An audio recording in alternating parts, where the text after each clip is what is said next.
Welcome to the Imperfect Dads Podcast. This is your host, Devin. We believe dads care deeply about their family and kids, but they don't always have a space to discuss what their life looks like.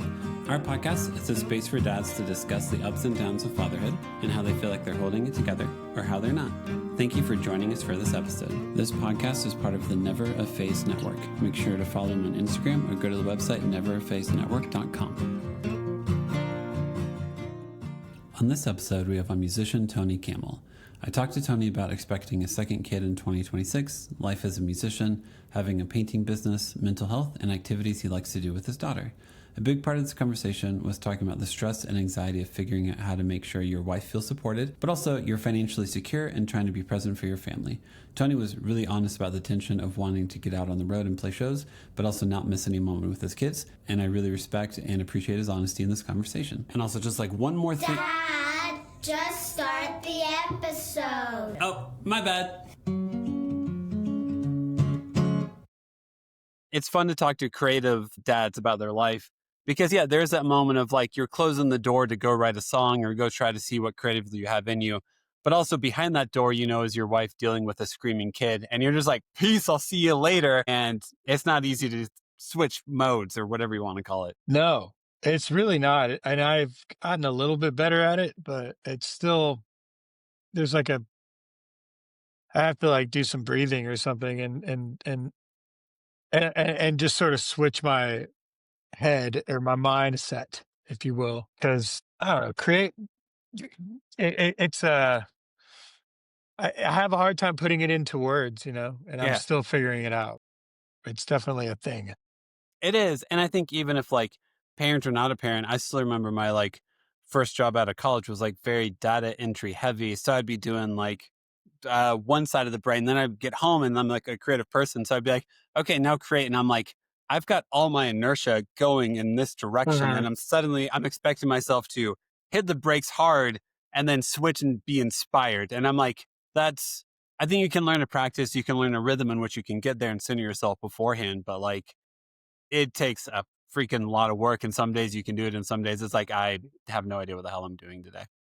Yeah, it's true. In my case specifically, my wife is pregnant. She's due in February with a boy. We have a little girl, a 4-year-old. Mm-hmm. And I can't, I mean, just with rising costs of everything and just not like doing that well on the road, I don't travel. I'm trying not to travel as much as I used to. And my wife and I started a small home painting business. Yeah. House painting business. And that really, really threw me for a loop where I was doing something totally different. It was basically, and it wasn't even creative in the sense that I was doing any painting. I'm actually the salesman. I go try to sell paint jobs, which I frankly don't like sales. I don't think anybody does. No. And I'm learning that part of my brain, as far as selling paint jobs, like didn't even exist really. I'm still, so that switch up, because part of being a parent is maybe one of the most important things about being a parent is providing. And the musical side of what I do just hasn't been enough anymore. Everything's more expensive. Being on the road is more expensive. Being on the road is highly disruptive to my family. So when I do go on the road, and I'm not quitting the road, I'm just going to go for weekends, short, quick weekends, and I'm going to fly as much as I can.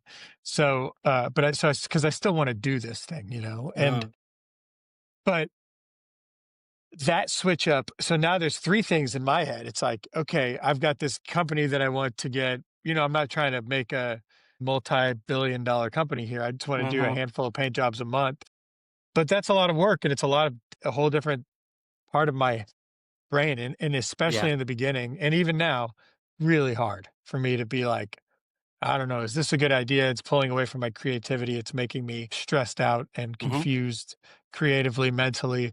And then it felt like as a parent, I just was short and my patience level was lower. So that for me personally, like that was an even more confusing thing that I'm still figuring out. It's gotten better, but I'm still figuring it out. No, because like if you, as a musician, like, how do you prep for your next gig? You practice, you make sure you know the songs, so you know how you want to perform them, all that. when it comes to doing sales stuff, it's like, how do I get someone to say yes to something I'm offering? And that's just not even vaguely the same thing. And like, I've done both sides where I've helped sell stuff and then I've helped fulfill it. And yeah, those are both also different brains. So you're selling a product of a paint Yeah. job. And then you're like, well, when we do the paint job, like, do we do like, I want to make sure we're also doing it well. So there's just so much for you to care about. And then you come home and do you have is your first kid a daughter? Yeah. Yeah, Little girl. and then your daughter's like, "Play with me," and you're like, "I haven't been in a playful mindset for like Right. 3 days." Like it's a lot of code switching, whatever word you want to use for it, and it is extremely difficult to feel like you've done any of it correct. Yeah, it's masking for me sometimes where Mhm. I'm like almost pretending like I'm engaged, and that's not good either. And it's like almost like I'm pretending like I'm present, but in my Yeah, head I'm like, God dang it. Like, and frankly, like, not to like toot my own horn or whatever, but the type of music that I play, it's hard. It's yeah, just really hard. It requires a lot of practice. And you mentioned Jed Hughes. Jed's Australian. I'm in a duo and good friends with a guy named Kim Warner. He and Jed are old friends as well. He's cool. Australian too. They're both Australian musicians. And Kim is a very accomplished and one of the best mandolin players in the world. And his level of playing is way high. And for that and for the bluegrass gigs I do, and then even my solo shows, like I have to be practiced and You have to be ready. good. Yeah. Yeah, And it's like, so then it's like, dang, I haven't practiced that. I'm going in the studio. It's really hard. yeah, Or I got this solo gig coming up. Everyone's going to be hanging on every word. I got to make sure the yeah, show flows and my yeah, stories are feeling good and yeah, stuff. It's like, oh, but also I have to go do an estimate for a paint job.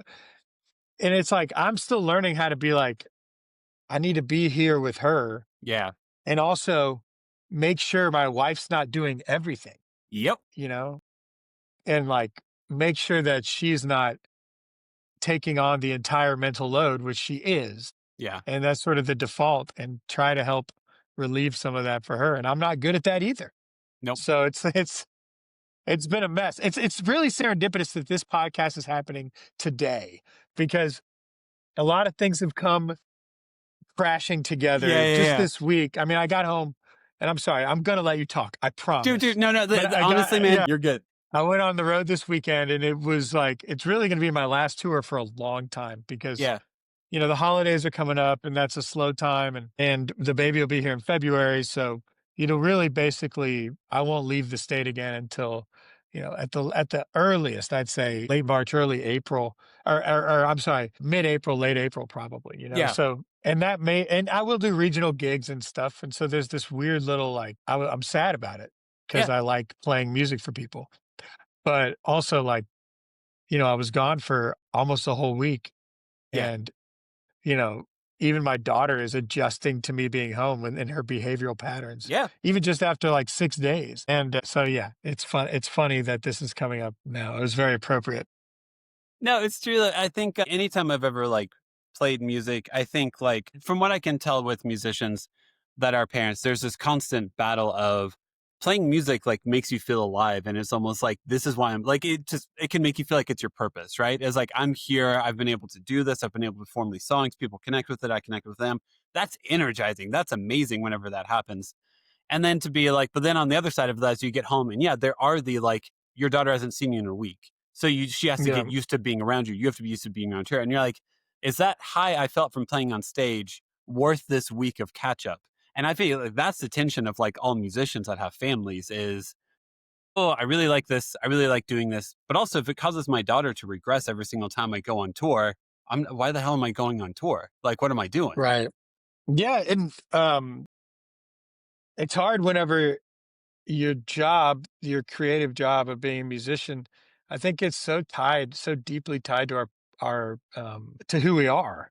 Yeah. It's not just like, oh, I do this thing and I like my job fine or even I love my job, but this is a very it's real emotional. It's attached to our emotions Hmm. and who we are as people and our being and our you know existence. It's hard to Yeah.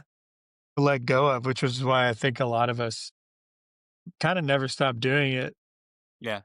Maybe when we should. Maybe sometimes I feel like I should, but it's like I don't know if I can. Yeah. And that's just me being honest. I don't want to, but it doesn't make a lot of sense on the road right now.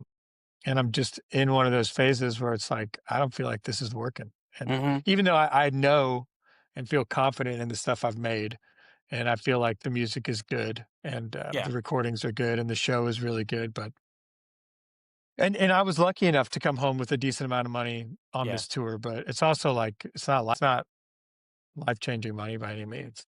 No, and you're also dealing with the fact that, like, how does a musician make money is, I mean, if I'm not mistaken, it's pretty much just going on tour and selling merch. Like, that's where people find your, like, the stuff they can actually purchase. Because I know Spotify isn't paying you anything.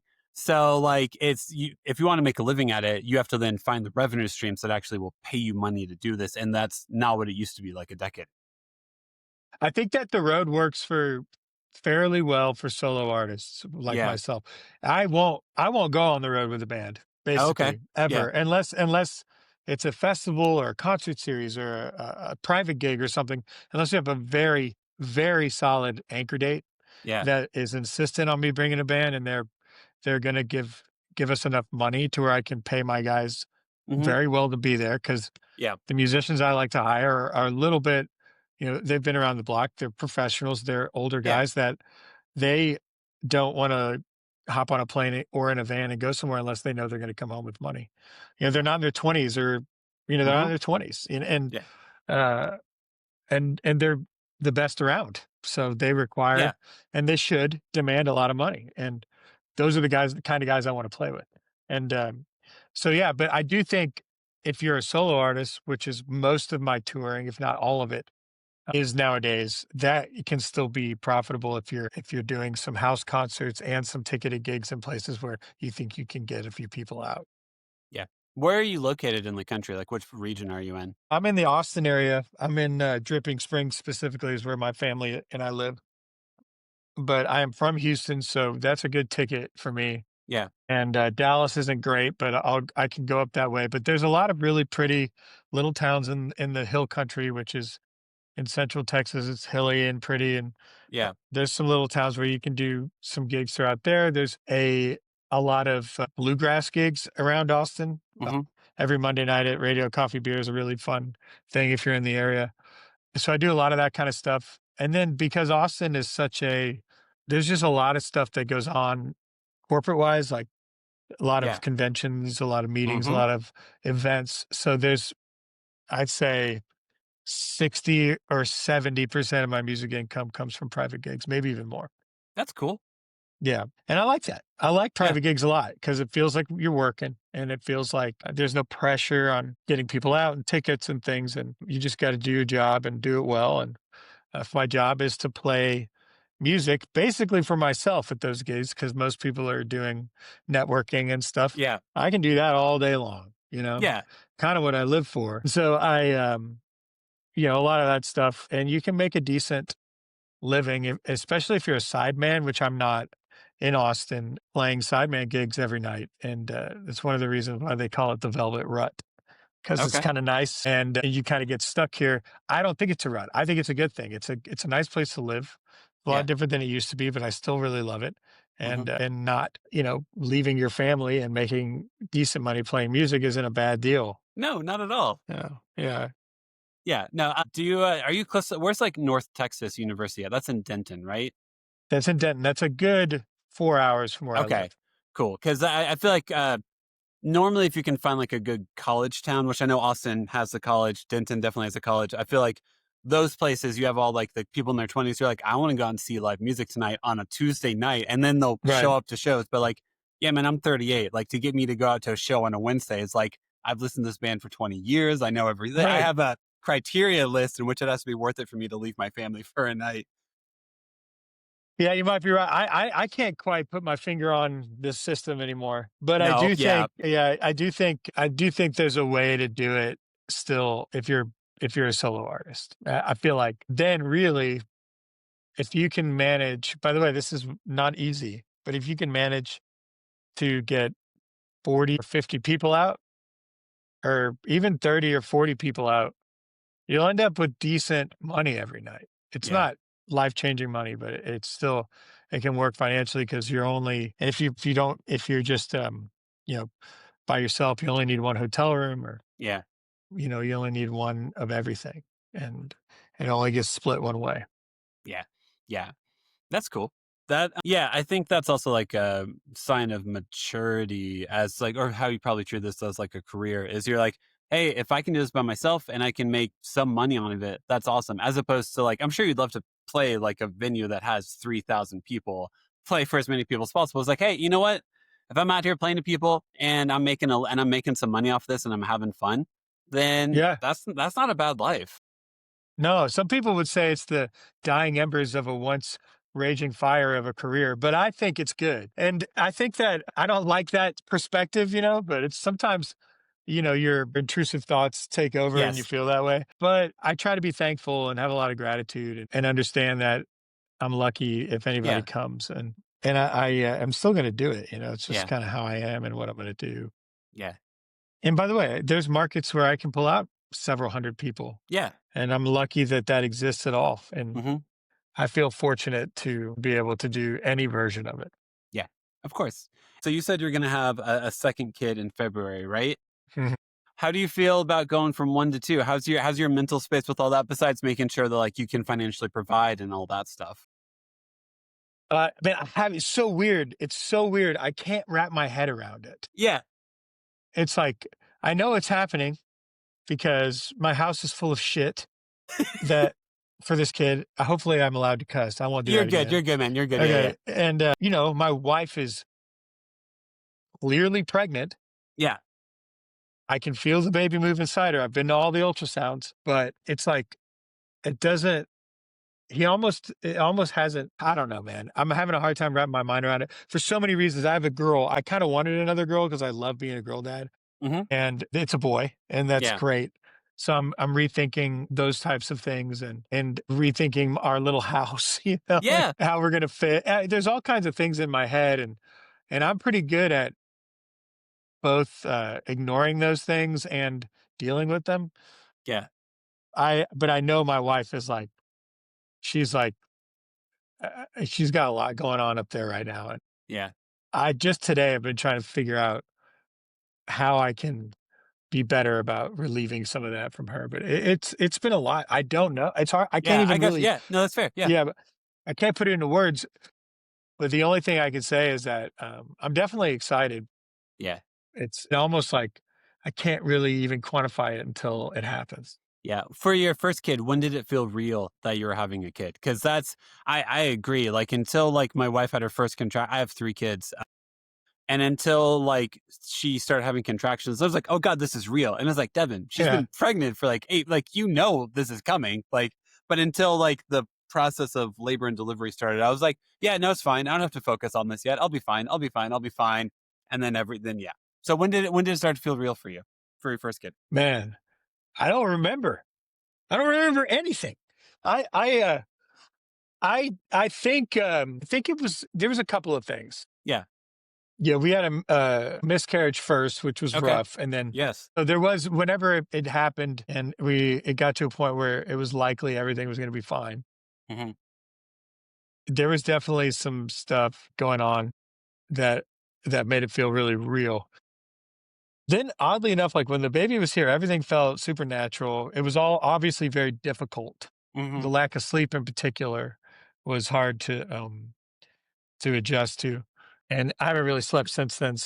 Whatever. This next time, I think we'll be okay, or at least I know what to expect. But Yeah. the funny thing is, one thing I will say, it's like I didn't feel, and I was there. Like after that kid was around, like I was stay at home dad for a while. So I Okay. bonded really tightly with my daughter, and but in a strange way, like it wasn't until like maybe 6 or 8 or even 9 or 10 months in where it felt like I could kinda get a feel for her personality at all. Mhm. So and you kinda start to meet your kid for real around then, or a year in or so, and, uh, um, then there was a point around there where I kinda realized, like, even as she gets more self-sufficient, I'm actually gonna have to be around more Mhm. because of their concepts of time, and, uh and things like that, you know. So there was a lot of different phases. There was this one realization I had about a year in where it's like, it's not going to get easier. Yeah, Like that yeah, was hard. yeah. And there was a little phase after the beginning that was like pretty easy where she was on a schedule and Mhm. she was sleeping at the same times for the same amounts and sleeping through the night. And we could just kind of wheel her into a restaurant and she would just chill. And then I kind of realized like, well, this isn't going to get easier. It's going to get harder for me to be gone. So, uh, as to relating it to me as a traveling musician, that's when it kind of hit me like, okay, things are going to be different. Like it's going to be a lot different, and that's okay. What they don't tell you is that when you don't have kids and you're a traveling musician, at least in my opinion, is that being at home with your family is better. Mhm. It's like that's what I'd rather be doing. I Yep. don't give a shit if I was playing for thousands or tens of thousands of people and they were Yeah. all there to see me. I can pretty effectively and honestly say, even then, I would rather be home for my family, even if all my dreams in the music industry were to come true. Yeah. But then I would be like, if there was someone put those two things in front of me, I'd rather be in that moment, like I'd rather be at home. Yeah. Well, I'm sure also since you've done music, like I also know people who did it for a full career that didn't prioritize their family. So they have like I know people who like did front of house and stuff like that. And like they would work on a sermon and they'd be like, "Oh yeah, missing my daughter's graduation." And you're like, "Why the hell are you here? Like Yeah. why the hell does it like sure you got a paycheck, sure you got a gig, but like your daughter, your kid only graduates high school, 8th grade, whatever once. What are you doing with your life?" And I feel like we've now watched how that affects the kids and more of us are like, "Yeah, I'm not doing that to my kid." Like that's not the value that I have for any of this. Yeah. And I don't want to be like, I have some friends who are very good parents Mhm. that are on the road and they're doing the best they can. And I've had really a good and honest conversations with them about the difficulties around it. But you know, for me, and they're not bad people. They're not bad parents, and their kids are great, and they have great spouses, and they work hard as a family to make it all happen. But for me personally, uh, I'm really as much of a transition as I'm feeling right now, where it's really more of a mental transition. Mhm. I don't plan on not doing. I haven't been traveling that much, really. It's just a Yeah. few short tours a year, and I still want to do that. But it's more of like a mental transition around it. But yeah, I mean, I don't want to be gone. Yeah. I'm really feeling the how difficult it is on my daughter. Like, you know, when you were a kid, a week felt like a really long time, you know. It's an eternity. And Yeah. yeah, and now it feels like a day. It's so fast. I felt like I that this tour went by like that, but I think Yeah. in my kid's head, it felt pretty long. Yeah. I think when you start having kids, like, opportunity costs just feel so different. So it's like, okay, cool. I might be able to go out on tour for 8 days in a row or something like that. That's a cool opportunity. My daughter might not remember how to act around me at the end of those 8 days. Oh, that's not a good opportunity. I don't like that opportunity. That's which one is your value system shifts so differently. And like I think you have to wear so many hats whenever you're a dad or a parent. That you're just like, wait, which hat was I supposed did I wear it? Did I put the correct hat on today? Because I don't even freaking Yeah. know some days. Yeah, and also, like, I'm on a small indie label that I love, Blue Yeah. Corn Records, and the owner of the label is somebody who I care about. He's a friend, you know, and he invested a lot of money and Yeah. the label invested a lot of money in me, and I feel a strong and sensible and legitimate obligation to them to try and get my name out as much as I can. Yep. And I still believe that, like, things could grow in my Mhm. musical world, and I still believe they will grow, and my music career will grow. So, like, if something crazy were to happen and they were like, you know, some kind of weird viral moment where Yeah. there were all of a sudden I was very in demand, you know, I would just have to figure all that out Mhm. and see what it would look like and try to make it as sustainable and as easy on my family and me as possible, while also doing what I feel obligated to do for the people that believed in my career, you Mhm. know? Yep. So, And there's some reality of like, yeah, if your oldest daughter is, or if your daughter is 4 and you're about to have a son, like you're also in a phase of life where like your physical presence matters a ton. Not that there's a time when it doesn't, but like I would not feel good leaving my wife at home with a 4-year-old and a newborn. Every part of me would be like, oh, I can't, that's not sustainable. That makes me feel like I'm Yeah. being an awful person. I can't do that to them. Yeah. Even with help, even if there's like a Yeah, nanny or, I have a really wonderful mother-in-law. Thank God. that's great. She's very, very, she's wonderful. But, it's important that I'm around. Yeah. Which also though, hell yeah, like it's confusing to me whenever people have kids and they're like, "Oh, do they want me around?" And I'm like, "Why'd you have the kid then if you didn't want to be Yeah. around?" That's a whole different discussion of shame and guilt that I want to add to people's lives. I wish someone would have told me whenever I had my first kid that like the first 4 months you're connecting with the kid, but around like month 6 or so, like the way you connect with them feels so different and so much better. Because the first like 4 months, I feel like are literally just like all right, this keep you alive, this make sure you're good. And then once they start to move, I feel like you can like play with them and interact with them. Like once they get neck muscles, everything is so drastically different for that kid. Yeah. It's true. It's true. And it's fun. It's a fun Yeah. phase of life. I look forward to doing that again. I really do.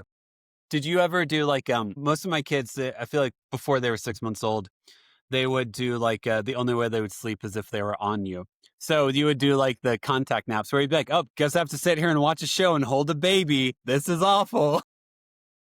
Yeah, that sounds terrible. I can't wait. No, it's yeah, definitely. Definitely, man. And then you're kind of in survival mode at that Yeah, point you too, are. where it's like no one's gonna judge you for doing that by any means. At least no one in my house. No, not so much. Does your Yeah. wife work or does she stay home with the kids?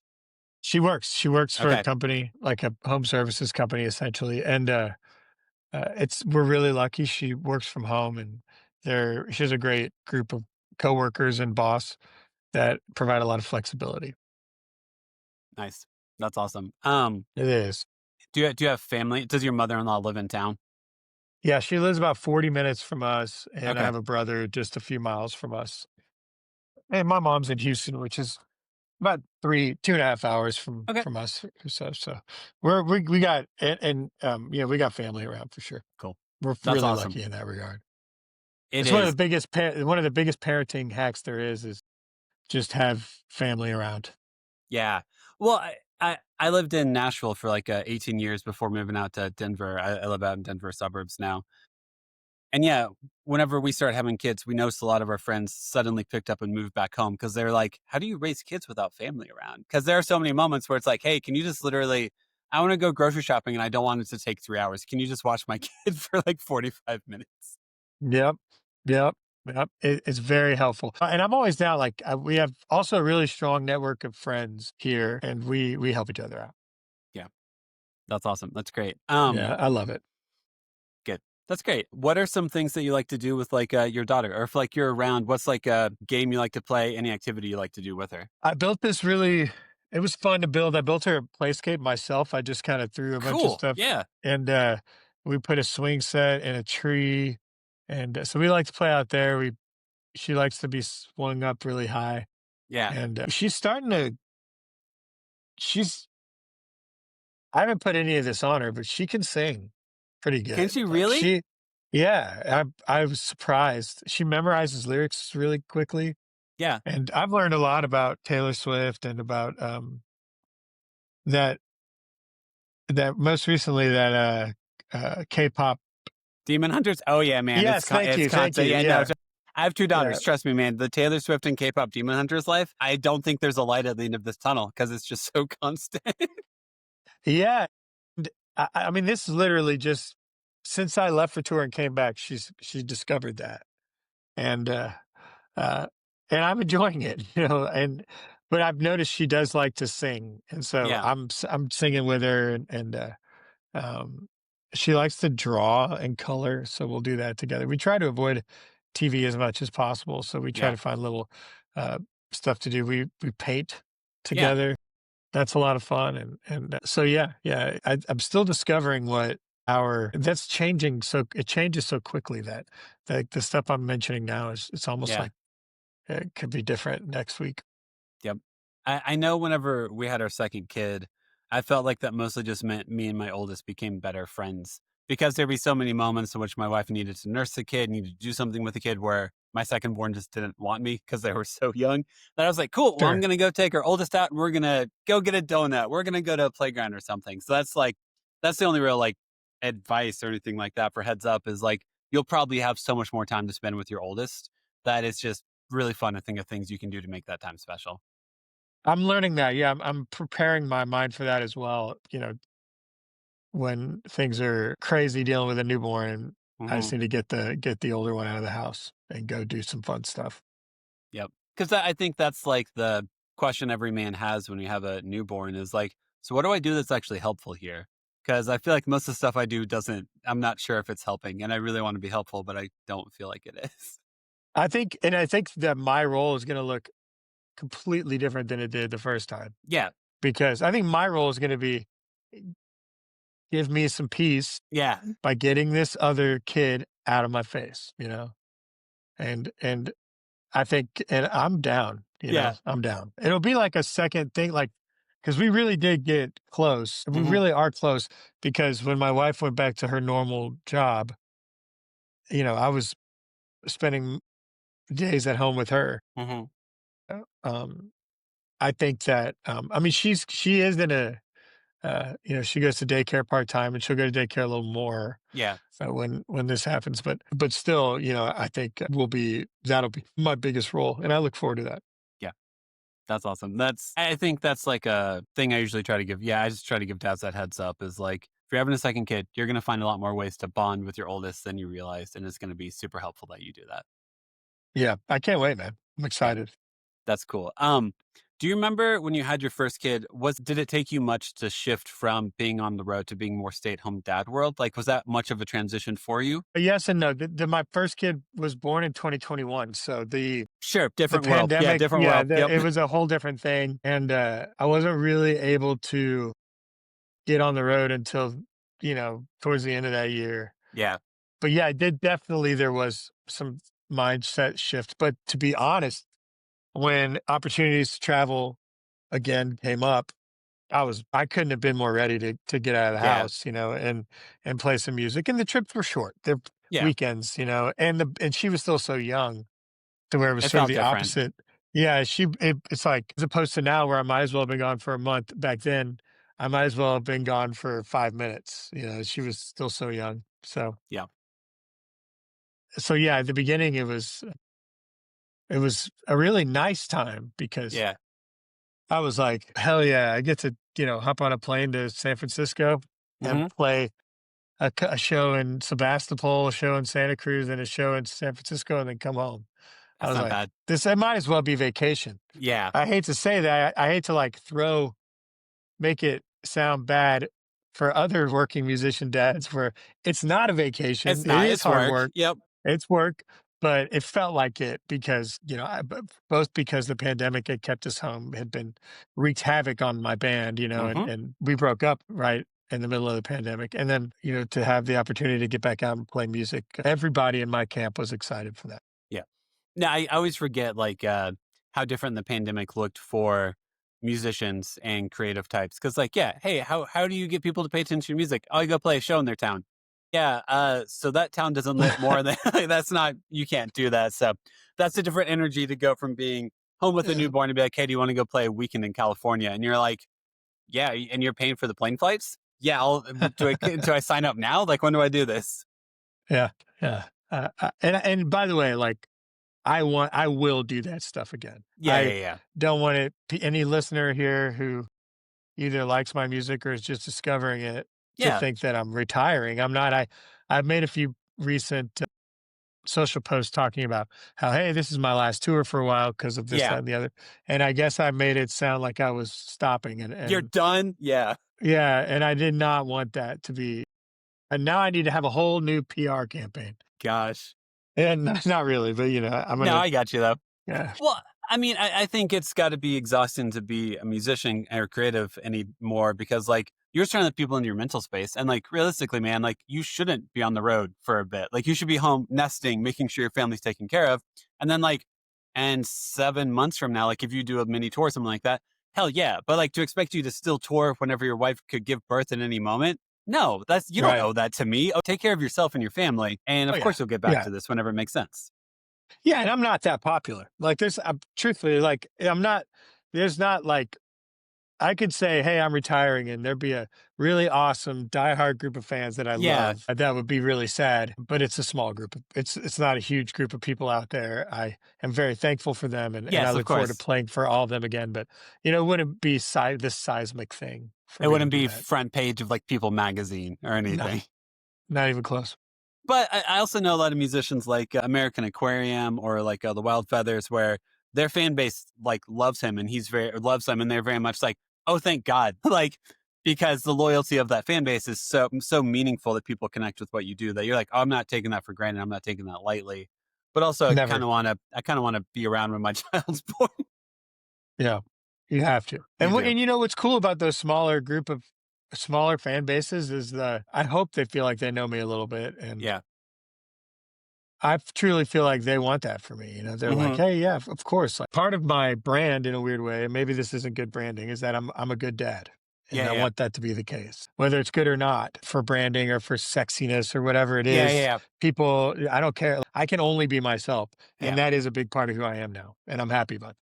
Yeah, pretty much. Or it's like, I wouldn't, if I expect you to quote unquote be a good dad, and then whenever you have a 2 month old newborn at your house to do a full tour, it'd be like, well, that's not the same thing, man. Like, Right. I would also hope some understanding of like, this dude talks about how much he values fatherhood constantly. He's going to want to be around for his family, or he's a liar. Right, right. And on the flip side of that, 2 months in, it may be a good thing for my family Yeah, yeah, for yeah, me to that's true. go Yeah, do a 2 or 3-day tour where I leave as late as I need to leave and I'm home as early yeah, as I need to, you know what I mean?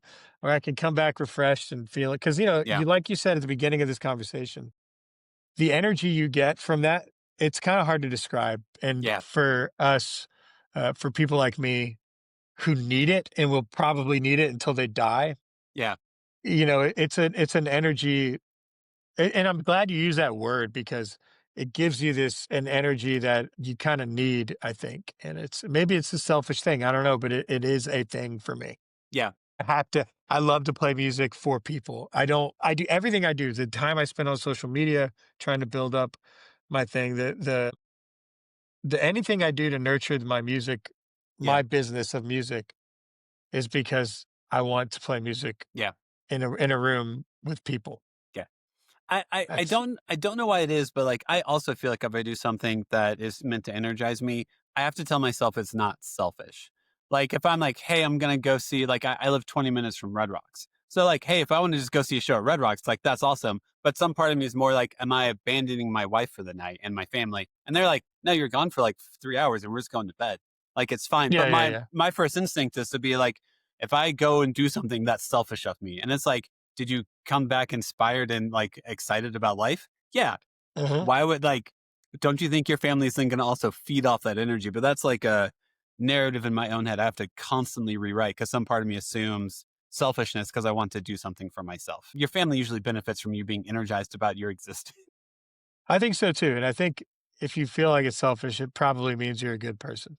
Yeah, yeah. Yeah, If yeah. you acknowledge that, this weekend I'm gonna go back to Nashville because I followed their soccer team a lot, and I'm gonna go watch them play a playoff game. And my wife was like, "Hell Fun. yeah, go do that!" And but some part of me is still like, "Are you sure?" And she's like, "You're gonna go connect with friends. You're gonna watch a soccer game. You're gonna come back excited. Why would I not want you to go do that?" And I'm like, "Okay, you're right. That's more about my mental gaps or blocks than yours. So I Yeah, will trust that you mean this." it's good to have a good partner, man. It is, and Yeah, I think you probably feel this also. It just makes me not want to mess it up that much more. It just makes me want for to sure. lead with respect and be like, yeah, how do I help you more? Because you clearly love and respect me. How do I make sure I'm showing that back to you? Yeah, I agree completely. I'm going to start wrapping it down, do the 5 questions in the episode. They're just kind of like fun, easy icebreaker questions. They're not rapid fire. First question is, do you have any backup names for your kids? Like, is there anything you almost named your daughter? You also don't have to reveal the name of your son yet if you don't want to, but do you have anything you almost named?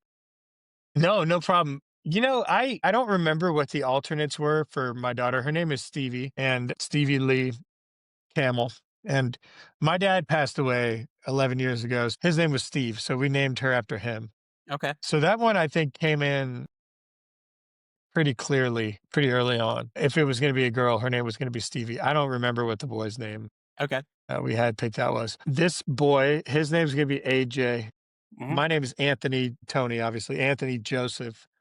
And so my grandmother, who I was really close with, and this new record I put out in April is called "We're All Gonna Live." Blah blah blah. There's a song for her on there, and it's kind of dedicated to her as a whole global level. She used to call me AJ, but she was the only one that did Okay. because her husband and my grandfather, his name was Anthony George, and my family called me Anthony. So as a way of distinguishing between the two of us, she Yeah. called him AG and me AJ.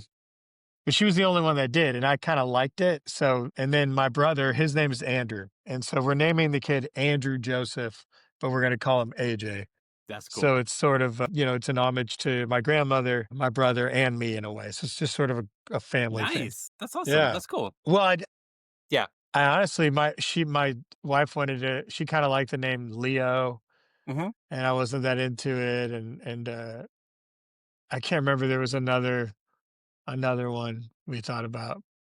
I we settled on AJ and Andrew Joseph for AJ, and I like it. That's sweet. I think choosing girl names are like is so much more whimsical and cute and fun. I feel like a boy name, you either do like a strong, straightforward name or you do a weird name. It's like there's not a lot of in between Yeah, for boy names. You either do like James or Devin, for example. yeah, sure. Which I like. I like normal names. Yeah. You I have think one. we're So getting a yeah. little. Yeah, I have one, I think it's okay. It doesn't have to be that unique. Just make we're all just trying to make it easier on the substitute teachers the kids will have growing up. That's really what we're here for. Truth, truth. Okay, next question. Do you have a favorite TV or movie dad or like fictional dad? Oh, man, I think Peter Griffin probably from Family Guy. I've always loved that show, Yeah. and what's funny is my dad loved that show, which is Seriously? funny. Yeah, and you wouldn't think it if you met him because he was really friendly but also he was an attorney and he was fairly serious guy in a lot of ways and he came off as pretty laced up in some instances, I think. Yeah. But when that show came out, I was very surprised at how much he loved it.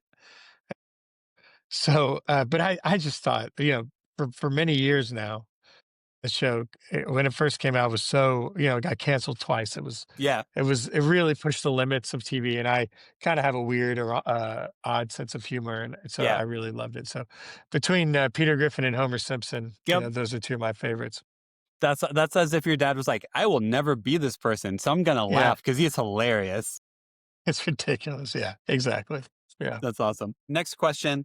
You might not have one. I know you said you don't do a lot of screen time, but is there any kids show that you hate? Like, what's your least favorite kid show? Like, if your daughter wants to watch it, you're like, please, God, no. I've got like, we can't watch this show anymore, or movie as well. I mean, I got pretty si I don't like, Super Kitty. Yeah, Super Kitties is the worst. Yes, Yeah, I feel like that offers absolutely nothing nothing. The as music's far bad. as, The like characters are yeah. ridiculous. Like, yeah, There's no educational value. It doesn't always have to be, but there's usually in kid shows they sneak in yeah. something, but I don't know. Super Kitty, I don't understand. So yeah, we'll go with Super Kitty, I I guess. don't. My Honestly, kid shows are good now. Like they they are good used now. I They're think good. yeah, I think when my parents were raising kids, like it was a different deal. I also don't like anything that where the episodes are really short Yeah. and there's no arc or a story. I Hmm. kind of read something about how that's not doing good things to kids. It's It's not. like giving them this, uh, it makes them addicts. Hmm. It does. So the TV we do watch, and I'm not harping on any parents that are throwing iPads Of at their course. kids. Yeah. I'm really not. Yeah. The stuff we do watch, we try to watch movies, and movies Yeah. are great because there's a lot of good characters that have positive outcomes in most cases, and there's conflict and problem solving Yeah. and an arc in a story that's in most cases nowadays, beautifully written in these some of these Disney movies that she likes, and so I think things like Super Kitty are kind of the antithesis of that. They drive me crazy. Same. I think like if Yeah, character development matters. I think, like, I'm trying to avoid my kids having easy dopamine hits because I know how bad it is for me to have the easy dopamine hits and how I'm constantly working against, like, loving 30-second videos. So, like, why would I expect my 4-year-old to know how to fend off like, I don't know how to do it very well at 38. My 4-year-old just doesn't stand a chance if I let him watch Coco Melon. Like, it's just Oh, yeah, constant. yeah, Yeah, Cocomelon's worse. Yeah, it for is. sure, for sure, Well, yeah, because it's like already most of our lives are built around what can I consume and what makes me comfortable. So I'm like, I don't. Let's not do that. Let's stay away from that if we can. yeah. Agreed, agree Yes. completely.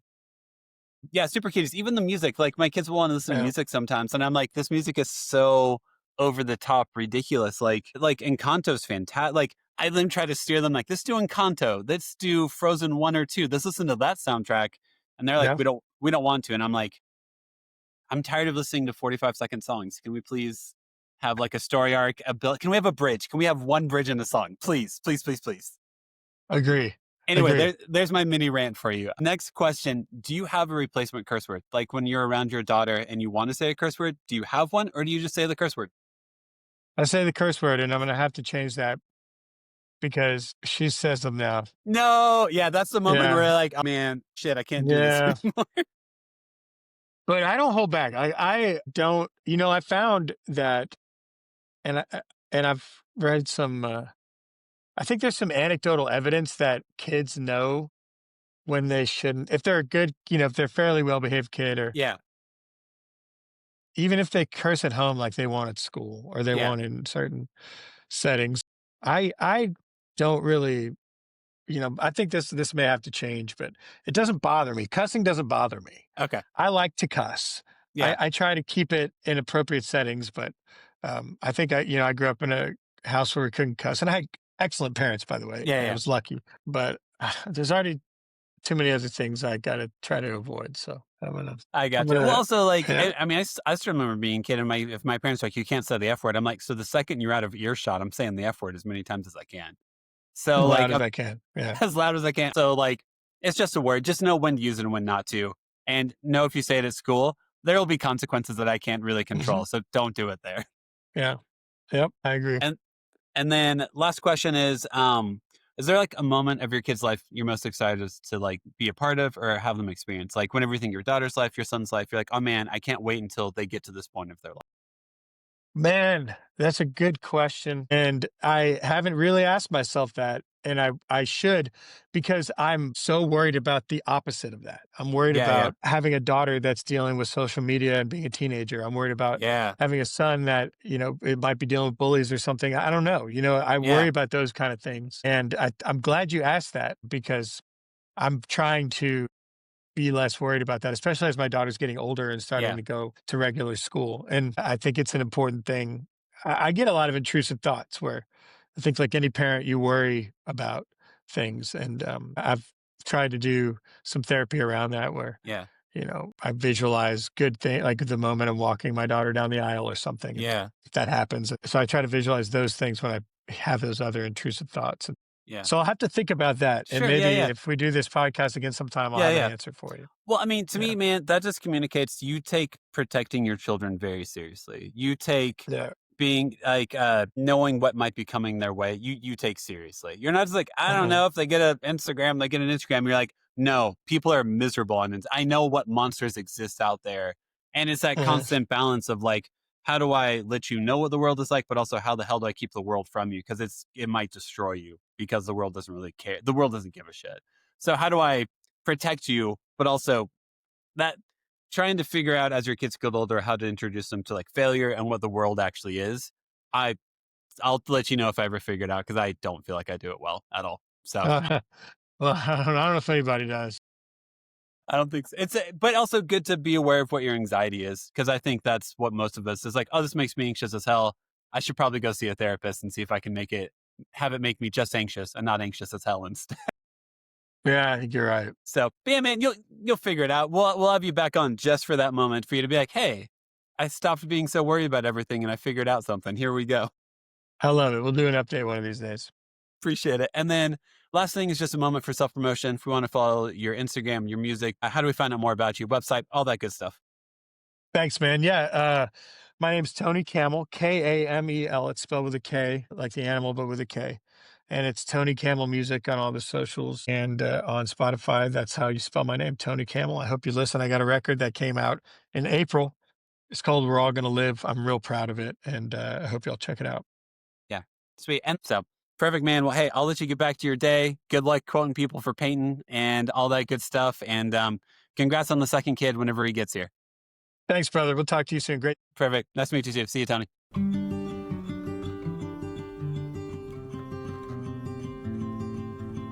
Thank you so much for listening to the episode. Make sure to follow us on Instagram, TikTok, and YouTube at the Imperfect Dads Podcast. And make sure to give us 5 stars wherever you listen to us. Music, editing, and production is all done by me. Make sure to tune in on Mondays and most Thursdays for new episodes. This podcast is part of the Never a Phase Network. Make sure to go to neveraphasenetwork.com to learn more about them.